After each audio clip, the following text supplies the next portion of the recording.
Shalom Bapak Ibu, saudara-saudara kekasih dalam nama Tuhan kita Tuhan Yesus Kristus. Dan selamat bertemu kembali di YouTube saya, Pendeta Rudolf H. Pasaribu Channel. Dengan dan lewat channel ini saya komit untuk senantiasa menyebarkan pengajaran firman Tuhan. Karena saya percaya, berlandaskan Yesaya pasal 55 ayat 11, bahwa firman Tuhan yang saya dan Bapak Ibu, saudara-saudara semuanya juga ikut sebar lewat apapun, termasuk lewat video ini, tidak akan kembali dengan sia-sia, tetapi akan bekerja sendiri lewat kuasa dan berkat urapan Roh Kudus.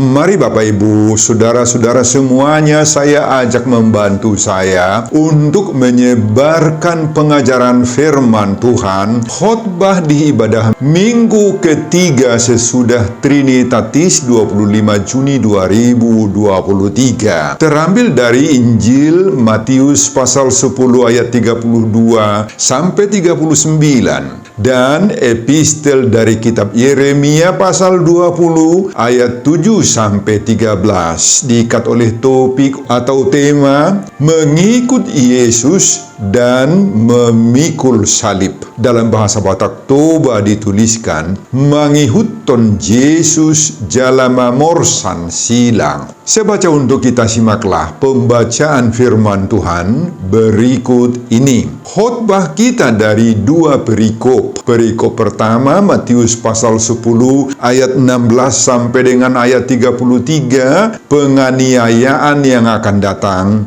dan pengakuan akan Yesus. Dan perikop kedua pasal 10 ayat 34 sampai dengan pasal 11 ayat 1. Yesus membawa pemisahan bagaimana mengikut Yesus. Dan khotbah kita dari ayat 32 sampai ayat 39.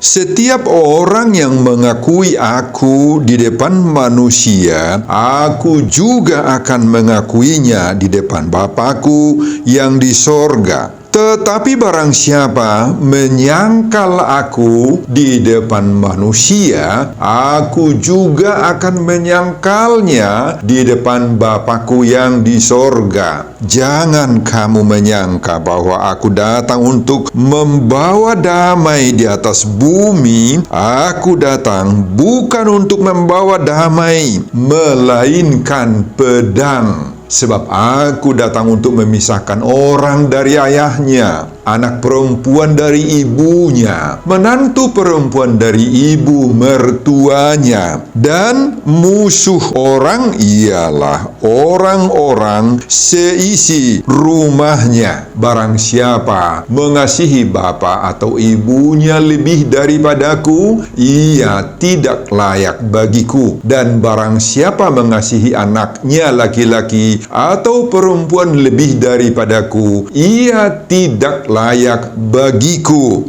Barang siapa tidak memikul salibnya dan mengikut aku, ia tidak layak bagiku. Barang siapa mempertahankan nyawanya, ia akan kehilangan nyawanya. Dan barang siapa kehilangan nyawanya karena aku, ia akan memperolehnya.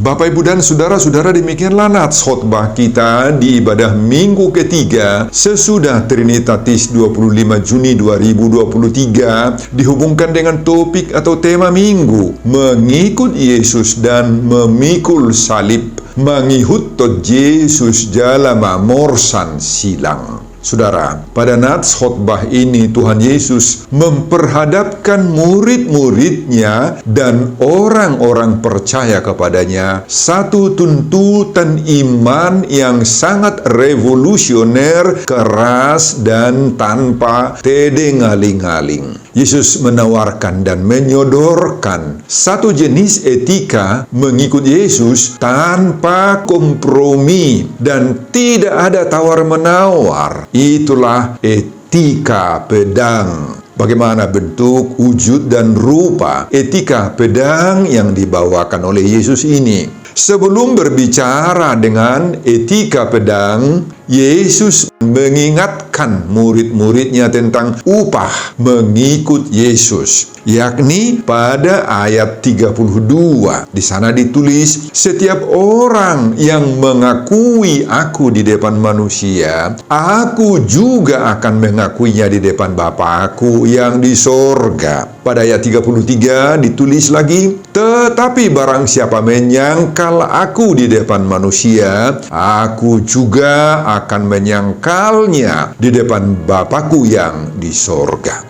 Saudara, setelah Yesus menawarkan dirinya dan upah mengikutnya, maka pada ayat 34 sampai 36, Yesus melanjutkan dengan etika pedang tadi. Ayat 34 dikatakan, "Jangan kamu menyangka bahwa aku datang untuk membawa damai di atas bumi. Aku datang bukan untuk membawa damai, melainkan pedang." Pada ayat 35, "Sebab aku datang untuk memisahkan orang dari ayahnya, anak perempuan dari ibunya, menantu perempuan dari ibu mertuanya."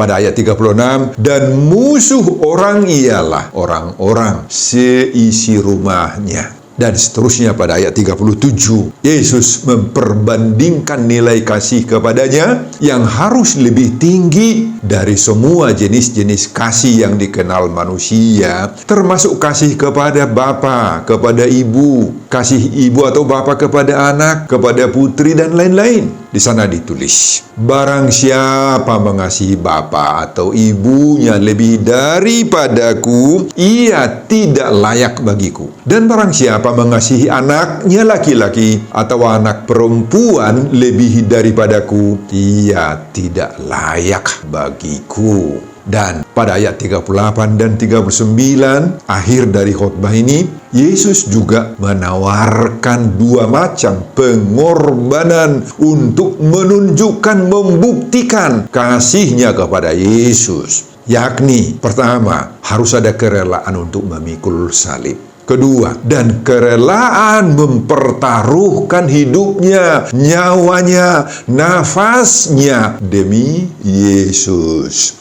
Saudara, inilah bukti untuk mencintai Yesus lebih daripada segala-galanya. Bapak, Ibu, dan saudara-saudara, saya yakin kita pasti akan terkejut, terperongo mendengar pernyataan Yesus yang begitu keras, tegas, dan spontan ini toh. 1001 macam pertanyaan bisa timbul dalam hati kita mendengar statement pernyataan Yesus ini. Ya, bisa saja pernyataan Yesus ini bagi kita seperti kilat yang menyambar dan seperti deru suara halilintar ronggur yang menyambar di siang bolong membuat kita terkejut. Apa Yesus datang untuk memancing-mancing perselisihan ya? Atau dalam bahasa Batak Toba, memancing-mancing parbada-badaun? Atau menggitali agar terjadi permusuhan di tengah-tengah keluarga, di antara suami istri, atau terhadap orang tua, atau orang tua dengan anak-anaknya, dengan menantunya. Saudara, inilah pertanyaan-pertanyaan setelah kita mendengar pernyataan Yesus. Apa Yesus menghendaki agar keluarga-keluarga itu tidak rukun, tidak hidup dalam damai sejahtera? Ya, ucapan Yesus ini bisa saja bagi orang-orang tertentu juga sangat mudah dituding sebagai ajaran sesat. Kok Yesus tidak cinta damai? Kenapa Yesus membawa pedang? Dan pedang itu selalu dianggap sebagai lambang atau simbol daripada kekerasan toh. Bapak, Ibu, dan saudara-saudara, dengan tegas dan pasti kita harus menolak semua pandangan-pandangan itu. Kita harus mengatakan bahwa bukan itu yang dimaksudkan oleh Yesus. Bukan, jauh sekali. Pedang bagi Yesus adalah berfungsi memisah diri orang percaya dengan semua unsur-unsur lain yang tidak seturut dengan kehendak Yesus. Yesus mau agar pengikut-pengikutnya siap mengorbankan segala-galanya untuk mendapatkan yang termahal, yakni hidup bersama Yesus di sorga kelak. Dan hal itu akan terjadi lewat perjuangan orang-orang percaya untuk mengikut Yesus.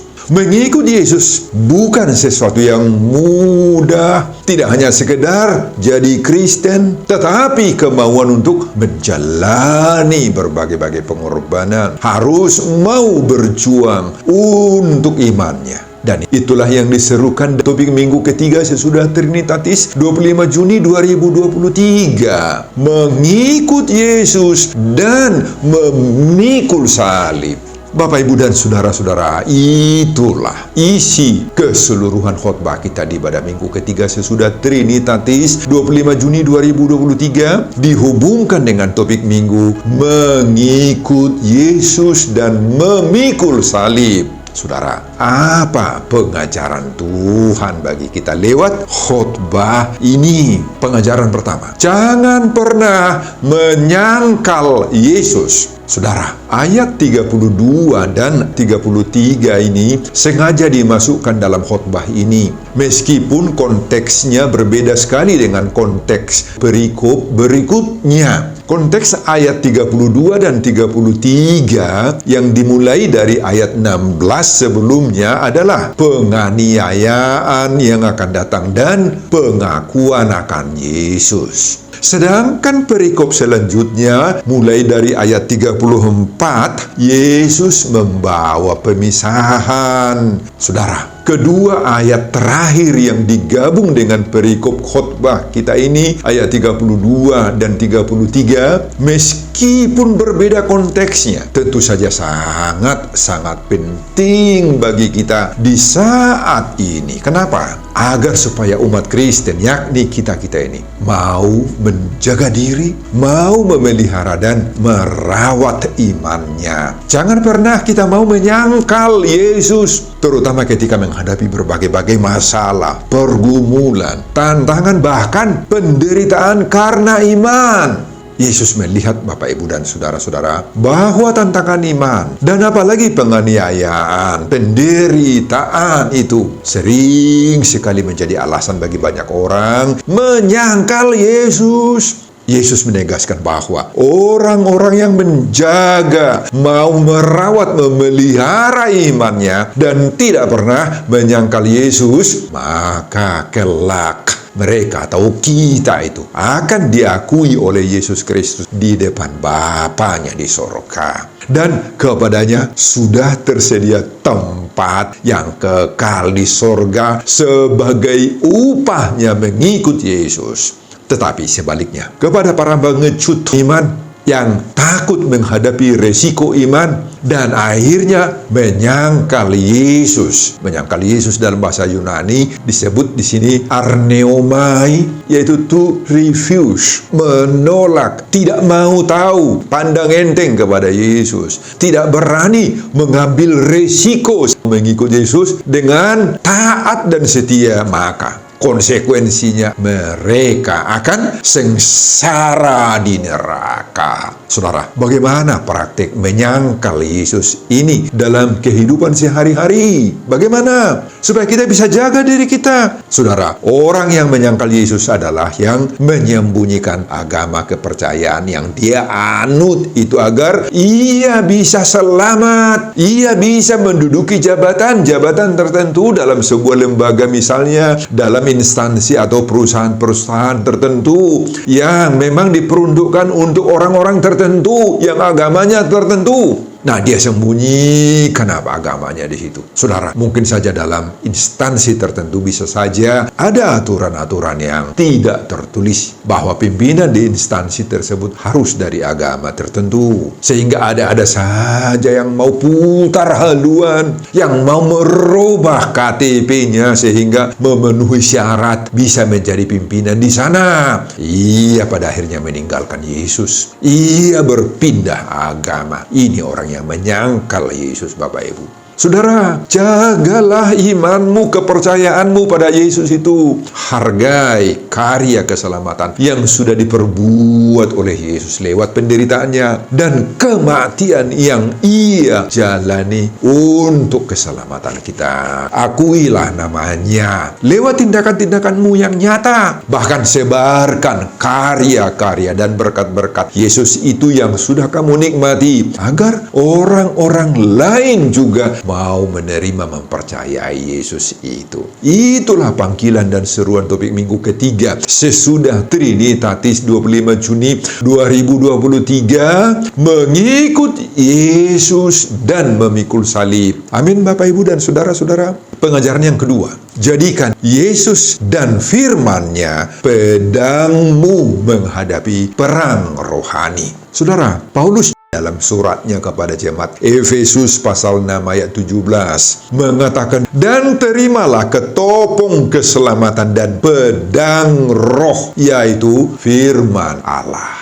Jadi pedang di sini adalah firman Allah yang memiliki kuasa kekuatan menopang kita dalam segala hal. Itu sebabnya penulis surat Ibrani mengatakan juga pada pasal 4 ayat 12, sebab firman Allah hidup dan kuat dan lebih tajam daripada pedang bermata dua manapun. Bapak Ibu dan saudara-saudara, menurut Yohanes 1 ayat 1 dan ayat 14, Yohanes menyaksikan bahwa pada mulanya adalah firman, dan firman itu bersama-sama dengan Allah, dan firman itulah Allah, dan firman itu telah menjadi manusia, itulah Yesus Kristus. Jadi Bapak Ibu dan saudara-saudara, jelas sekali di sini bahwa yang dimaksud dengan firman itu yang adalah pedang itu ialah Yesus Kristus. Yesus Kristuslah Allah, Yesus Kristuslah firman, dan Yesus itulah juga pedang. Jadi kalau Yesus mengatakan dalam khotbah ini, aku datang bukan untuk membawa damai, melainkan pedang, maka Yesus hendak memastikan bahwa dirinya Yesus sendirilah pedang. Yesus sendirilah firman yang menjadi kekuatan bagi orang percaya. Tidak ada kekuatan-kekuatan lain di luar Yesus yang bisa kita andalkan, terutama untuk menghadapi segala bentuk perang rohani, menghadapi kekuatan-kekuatan duniawi, menghadapi kuasa-kuasa iblis, setan-setan, dan roh-roh jahat. Kemampuan kita sangat-sangat terbatas, lemah, dan tidak bisa kita andalkan menghadapi semua kuasa-kuasa duniawi. Tetapi harus lewat doa, lewat iman, lewat kuasa Yesus, maka kita akan menang. Jangan ragu-ragu lagi Bapak Ibu dan saudara-saudara kepada kuasa Yesus. Itulah pedang rohani kita. Pengajaran yang ketiga, menerima Yesus membawa pemisahan. Saudara, pada ayat 35 dan 36, Yesus mengatakan, sebab aku datang untuk memisahkan orang dari ayahnya, anak perempuan dari ibunya, menantu perempuan dari ibu mertuanya, dan musuh orang ialah orang-orang seisi rumahnya. Wah, saudara, apa artinya pernyataan Yesus ini? Sekali lagi, jangan diartikan seolah-olah Yesus menghendaki ketidakrukunan dalam keluarga, agar terjadi permusuhan di dalam keluarga. Kita pasti tahu Bapak Ibu bahwa ayah adalah simbol kepala keluarga. Ibu adalah simbol pendamping ayah dalam memimpin keluarga, dan anak-anak adalah hadiah Tuhan buat suami dan istri. Artinya itu apa? Semua anggota keluarga itu harus saling hormat, menghormati, patuh dengan status masing-masing. Tentu keluarga tidak menghendaki terjadinya perpecahan, permusuhan, dan pemisahan satu dengan yang lain toh. Jadi, apa maksudnya pernyataan Yesus pada ayat ini bahwa kedatangannya membawa pemisahan dan musuh orang ialah seisi rumahnya? Apa artinya itu Bapak Ibu? Saudara, kehadiran Yesus dan firman-Nya tidak pernah netral. Di mana-mana dan kapan saja firman Allah diberitakan, disuarakan, dikhotbahkan, akan selalu melahirkan aksi dan reaksi. Ada yang pro, ada juga bahkan yang kontra. Akan ada yang menerimanya dengan senang hati, dengan penuh syukur, karena firman itu menegur dia, mengkritik dia, mengoreksinya. Di sana Tuhan bekerja sehingga dia bertobat dan mau memperbaharui dirinya. Ada banyak yang bertobat karena mendengar firman Tuhan, Bapak Ibu. Tetapi jangan lupa, akan ada juga yang menolaknya, yang protes, yang menggerutu, mengomel, dan bersungut-sungut, manderse dalam bahasa Batak Toba. Gak akan datang lagi marminggu orang seperti itu. Gak akan mau lagi beribadah, berdoa, dan sebagainya. Nah, Bapak Ibu dan saudara-saudara, inilah pedang Tuhan itu.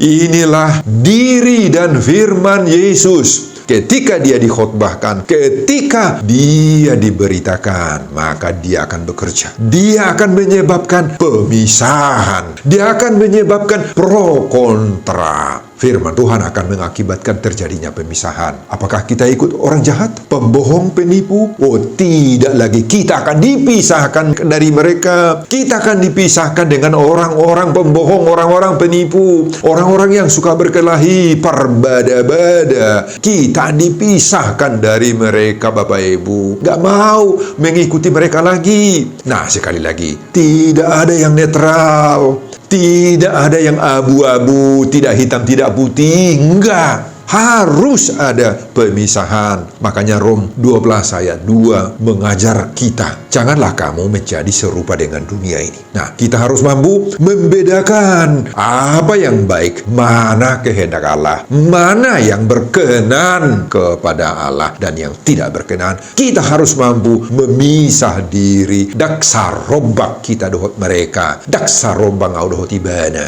Mazmur 1 ayat 1 juga mengatakan, berbahagialah orang yang tidak berjalan menurut nasihat orang fasik, yang tidak berdiri di jalan orang berdosa, yang tidak duduk dalam kumpulan pencemooh. Wah, Bapak Ibu dan saudara-saudara, kita harus mampu memisahkan diri kita dari orang-orang seperti itu. Saudara, itulah hidupnya orang yang mau mengikut Yesus dan memikul salib. Sebagaimana seruan tema minggu ketiga sesudah Trinitatis 25 Juni 2023. Pengajaran keempat, jadikan Yesus paling utama dari semua hal. Saudara, pada ayat 37 Yesus mengatakan, barang siapa mengasihi bapa dan ibunya lebih daripadaku, ia tidak layak bagiku. Dan barang siapa mengasihi anaknya laki-laki atau perempuan lebih daripadaku, ia tidak layak bagiku. Saudara, apa maksud pernyataan Yesus ini? Kita harus menjadikan Yesus, firman Tuhan, khotbah, ibadah, menjadikan doa itu jauh lebih utama, jauh lebih berharga dari semua hal, termasuk lebih berharga daripada ayah kita, bapa kita, orang tua kita, suami atau istri kita, lebih berharga dari anak-anak kita juga. Kita harus menjadikan Yesus lebih utama dari adat, lebih utama, lebih berharga dari harta kekayaan, lebih berharga dari jabatan atau pangkat kedudukan. Jangan biarkan keluarga atau suami atau istri, bahkan orang tua juga menghambat kita bertuhan dengan baik, menghambat pelayanan-pelayanan kita. Jangan biarkan semua itu merusak kesucian, kebenaran Allah yang ada pada diri kita. Jangan peranan dan kedudukan Tuhan Yesus itu menjadi lengser keluar dari tahta hati kita karena terlalu mementingkan uang, karena terlalu memikirkan harta jabatan. Kalau istriku, kalau suamimu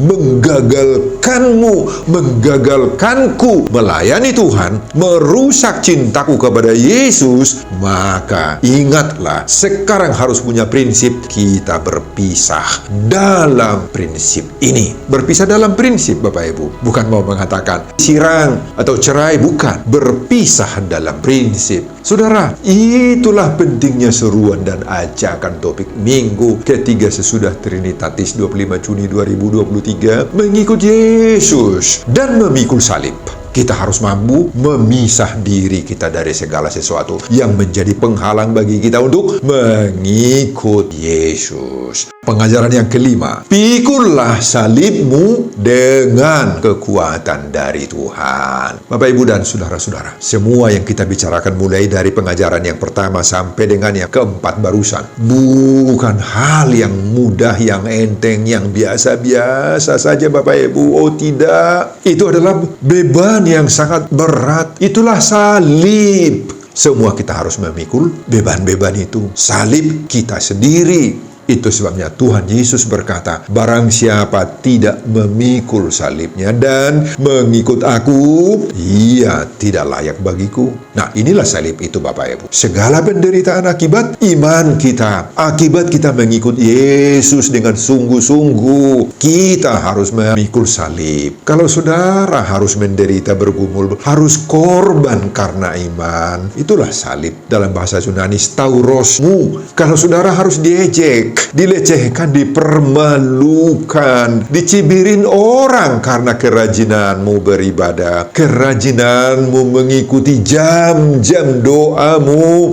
pikullah salibmu dengan rendah hati. Pikullah. Kalau kamu harus ditekan-tekan di kantormu, tidak dapat jabatan karena bosmu tahu bahwa kamu itu orang Kristen, maka kamu sudah menerapkan ajakan dan seruan topik minggu ketiga sesudah Trinitatis ini. Mengikut Yesus dan memikul salib, mengikut Yesus dalam amorsan silang. Semoga Tuhan tetap akan memberkati kita, memberkatimu, Bapak Ibu. Sebelum saya mengakhiri khotbah ini, kembali saya mengajak Bapak, Ibu, dan saudara-saudara untuk membantu saya menyebarkan pengajaran firman Tuhan khotbah di ibadah minggu ketiga sesudah Trinitatis 25 Juni 2023 dari Matius pasal 10 ayat 32 sampai 39 ini, agar banyak orang yang semakin teguh mengikut Yesus dan memikul salib, mengikut Yesus dalam amorsan silang, termotivasi lewat khotbah ini. Simak juga video-video khotbah saya yang lain agar Bapak, Ibu, dan saudara-saudara memiliki sentuhan dan pemahaman rohani yang semakin diperkaya. Buka di YouTube saya, Pendeta Rudolf H. Pasaribu Channel. Selamat mengikuti ibadah minggu ketiga sesudah Trinitatis buat kita semuanya. Tuhan Yesus memberkati kita. Salam Horas. Amin. Bapa, terima kasih untuk firman-Mu yang mengajar kami sungguh-sungguh mau mengikut Yesus dengan berbagai-bagai konsekuensi yang harus kami alami. Namun kami yakin dan percaya Tuhan menguatkan kami. Meskipun harus menghadapi tantangan pergumulan dan berbagai-bagai penderitaan akibat daripada mengikut Yesus itu. Oleh karena itu, Bapa, kuatkan kami semua ketika atau di saat kami harus menghadapi tantangan dan pergumulan itu. Berkati setiap pendengar khotbah ini, supaya setiap pendengar khotbah ini juga mampu mengikut Yesus dengan baik, penuh dedikasi dan penuh percaya diri bahwa Tuhan akan menguatkan mereka mampu mengikut Yesus, meskipun juga harus menghadapi tantangan dan pergumulan. Berkatilah hamba-Mu Tuhan dalam mempersiapkan khotbah berikutnya, dan semuanya ini saya peruntukkan demi kemuliaan hormat bagi nama Tuhan. Di dalam nama Yesus Kristus saya berdoa dan mengucap syukur. Amin.